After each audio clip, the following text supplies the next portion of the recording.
Barrister Rubin Farhana, যে প্রশ্নগুলো আমি সূচনাতেই করছিলাম, আসলে দায়হীনতার সংস্কৃতির দেশে এই প্রশ্নগুলোর জবাব আসলে কে দেবে? সার্বিক পরিস্থিতির দায় কার? আপনাকে অসংখ্য ধন্যবাদ। একটি প্রশিক্ষণের জন্য ব্যবহৃত বিমান যেভাবে একটা স্কুলের উপর পড়ে যাওয়া এবং তারপরে অসংখ্য শিশুর তাতে আহত হওয়া, নিহত হওয়া, শিক্ষকদের নিহত হওয়া এবং একজন ফাইটার বিমান যিনি চালান, প্রশিক্ষণপ্রাপ্ত চালক, তিনিও নিহত হয়েছেন।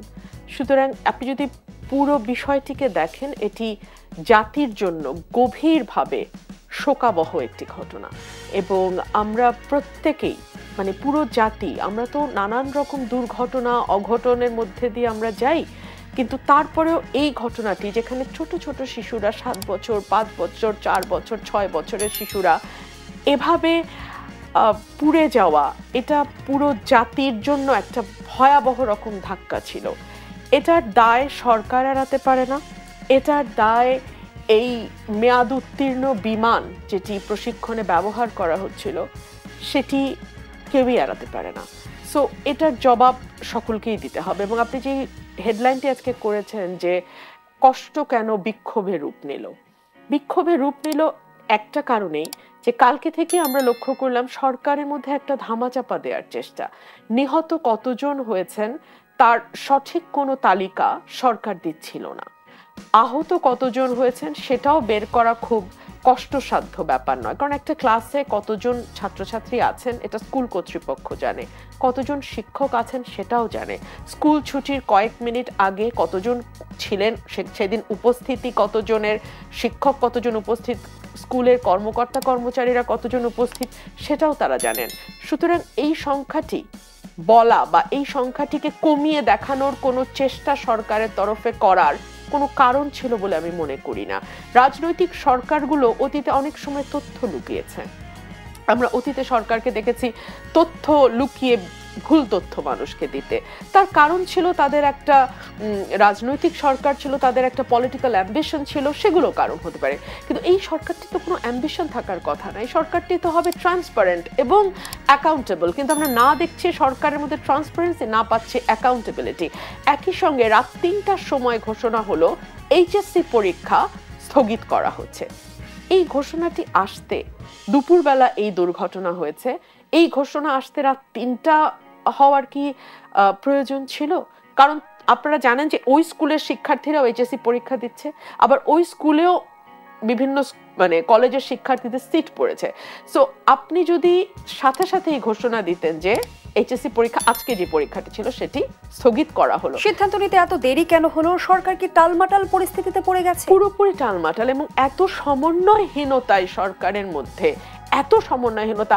আপনি আমাকে বলেন, এই যে বাচ্চারা মানে আইসিইউতে সিসিইউতে কাতরাচ্ছে, আমরা কি দেখেছেন আমাদের স্বাস্থ্য উপদেষ্টাকে? এখনো আমরা কিন্তু দেখি নাই। আমরা শিক্ষা উপদেষ্টাকে দেখেছি সেখানে যেতে, আমরা প্রেস সচিব, তিনি সব জায়গায় সবসময় উপস্থিত থাকেন এবং অত্যন্ত বেশি কথা বলেন, সেই ভদ্রলোককে উপস্থিত দেখলাম। কিন্তু আমি জানি না স্বাস্থ্য উপদেষ্টাকে কি আপনি দেখেছেন?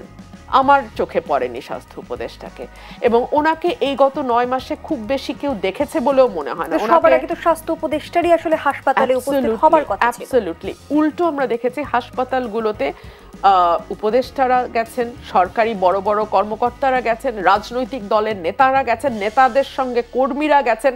এক পর্যায়ে হাসপাতালের পরিচালক টেলিভিশনে বলতে বাধ্য হয়েছে যে দয়া করে আপনারা ভিড় করবেন না, কারণ এই রোগীগুলো সেন্সিটিভ রোগী, ওনাদের ইনফেকশন হতে পারে, আপনাদের গায়ের কাপড় থেকে, আপনাদের শরীরের রোগ জীবাণু থেকে ওনাদের ইনফেকশন হয়ে ওনাদের অবস্থা আরো খারাপ হতে পারে। সো আপনারা দয়া করে যাবেন না। আরেকটা দিক না বললেই না, এই ঘটনার পরপরই আমরা ফেসবুকে দেখলাম একটা 2 লিটার পানির বোতল 600 টাকা হয়ে গেছে, একটা 30 টাকা রিক্সা ভাড়া 200 টাকা হয়ে গেছে।